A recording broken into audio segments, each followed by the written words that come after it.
Hey everybody, and welcome back to Lindsay's Little Library. I have very strange lighting this morning. It's early, but my house is somewhat quiet, except for the cats who are fighting right now. I have okay light, I have coffee, and I have about 20 minutes before the tile guy comes to help start doing our bathroom. So renovations are underway here. Boxes are still all over. Slowly but surely we're figuring this out. So bear with me as I try to get back to my channel. I haven't gone anywhere. I still am reading. So if you don't follow me on Goodreads already, follow me there. Otherwise, Instagram, I've been finding that I've been kind of posting what I've been reading on there a little bit more. It just is a little easier.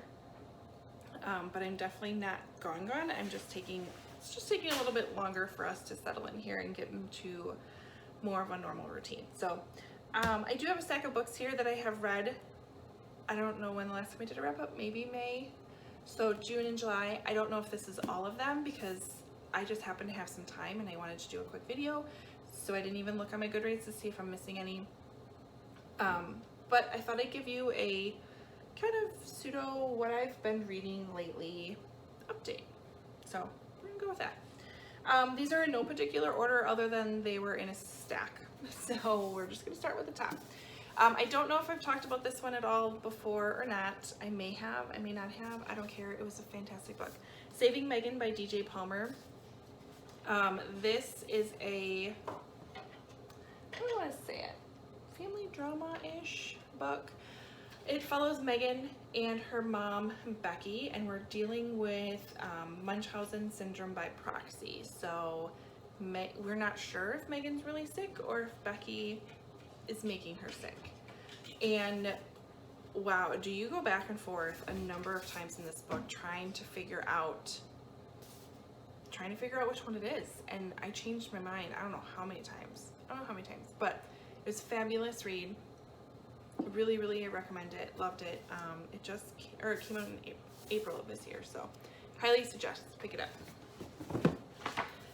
Next book I read for my book club at work. We wanted to do something a little lighthearted and a little fun for the summer, so we picked up Notorious RBG. This is The Life and Times of Ruth Bader Ginsburg by Irene Carmen and Shauna Kisnick. Stormy is attacking my piles of books. But this follows the life of Ruth Bader Ginsburg, and it is fascinating. She's like my new hero. Oh my god, I love this woman. I love this woman. There's a few parts that were a little dry, but what's really nice is the authors kind of annotate in the margins for you a little bit, if you can see that. So it kind of helps you understand. This is a really good kind of coffee table book. You don't have to sit and read it cover to cover, you know, not in one sitting, but you could pick it up and put it down and you'd still be able to follow along. But I love it. It's really, really good. I am usually a audiobook person when it comes to books like this, but I would not suggest the audiobook because of all the annotations that they have. A couple people at work did listen to audiobook and said it was kind of hard to follow because of that. So I would highly suggest picking it up, throwing it off on your coffee table, pick it up and read a chapter here or there.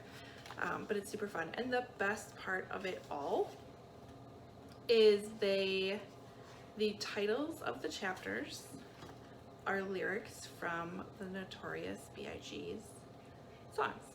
So this chapter 8 is Your Words Just Hypnotize Me. Chapter 9 is I Just Love Your Flashy Ways. Oh, so that was fun too, but highly suggest that one. The other book I read for book club at work was My Grandmother Asked Me to Tell You She's Sorry by Frederick Bachman. I cannot get enough Frederick Bachman. I love him. This was super fun. This follows Elsa. She's 7 and her grandmother, she has a very special relationship with her grandmother. And her grandmother ends up passing away and leaves her this quest to deliver these letters to a number of people that her grandmother has to apologize to, which is hilarious. And at one point, like the stuff her grandma does is just so funny. That's my cat. The things that she teaches Elsa is funny. Elsa has to Wikipedia everything. It's hilarious.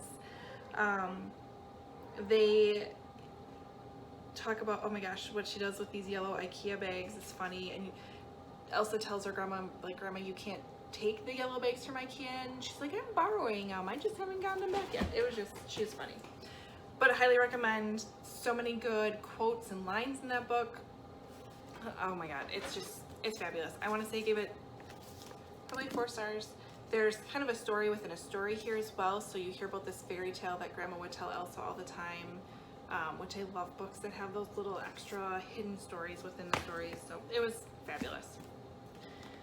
Let's see, the 2 books I had to read for book club, my other book club, because I can't be in enough book clubs apparently, was Where the Crawdads Sing by Delia Owens. This follows a girl, you know how I can't remember names. They call her the Marsh Girl. Her name is Kaya.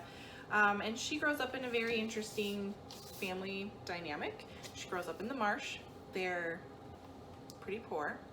And at a very young age, a lot of like her older siblings leave, and then her mother decides to leave because her father is very abusive. And she's stuck there by herself with him, and I think she was like 7. And he would go off quite a bit, and so she was left alone to really fend for herself. And she found her place and her friends within the marsh and became this marsh girl. So it does follow some dual time perspectives. You have present day where there's a bit of a murder mystery going on, and then you go back in time to when she was a little girl. Learned a lot from this book, a lot about assumptions and not believing everything you hear, which again, normal lessons we should hear. My cats are fighting. I'm sorry, guys. But I really liked it. I gave it 4 stars. I didn't quite understand the super hype about it. It was still a very good book, and I highly recommend it, but I think I had just higher expectations going into it. I still really liked it. I just didn't understand the very huge hype around it, which sometimes I think books get a little bit too hyped, and then they are good, but my expectations are like thinking they're gonna be super phenomenal, and they're not quite there. That would be this book. But still read it. Still good. Still good. The next one I picked up was The Chalk Man by C.J. Tudor. Another thriller-ish book. We've been on a thriller kick in book club. Huh. That's alright. 4 stars for this one. This follows a group of boys. Again, gets told in dual time perspectives. We have 1986 and 2016. When they were hanging out and they were kids, they used to leave chalk drawings for each other to let them know, like, hey, let's meet at the playground tomorrow or whatever it might be. But then some chalk drawings came into play with a murder that happened in 1986. And then flash forward to 2016, and they're still kind of dealing with some secrets and some aftermath from that. So, good book. A lot of British slang in this book, so if you're not used to that, it might take a little bit extra. It didn't bother me, but I know others weren't a huge fan of it because of it. So, but 4 stars, still a good book. And short, like it went really quick. Another book that I literally just finished yesterday was The Unexpected Everything by Morgan Matson.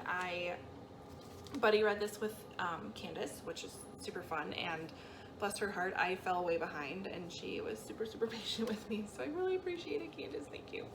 But this is my typical every summer I need to read a Morgan Matson book, and I did pick this one up. As you notice, this one's from the library because I can't find mine. Guys, I don't know, it's in a box somewhere. I thought I had it in a place where I'd be able to find it, and no luck. So, but really good. Follows, let's see, Andy, and she has her whole summer planned out, and then it all goes to heck, and she has to make plans or change plans. Sorry, my tile guy's here, so I'm gonna have to speed this up. Anyway, so she makes some plans. It all goes crazy. It all gets turned upside down. She ends up walking dogs for summer. And it's your typical YA. She's got some friends, drama, she meets a guy, it's great. It was perfect summer read. So there's kind of my latest books I've been reading. I know there's more. I read Bird Box, The Hazelwood, The Girl Next Door, which I talked about in my 5-star prediction review, so check that out. Otherwise, chat below, let me know if there's anything that I need to pick up lately, because it's super, super good, and I'm like really hungry for a very good book. So, or if you've read any of these and you want to chat about it, or if you want to do a buddy read, because I'm totally up for that as well. So chat below, like, comment, subscribe, all that fun stuff, and I'll see you guys next time.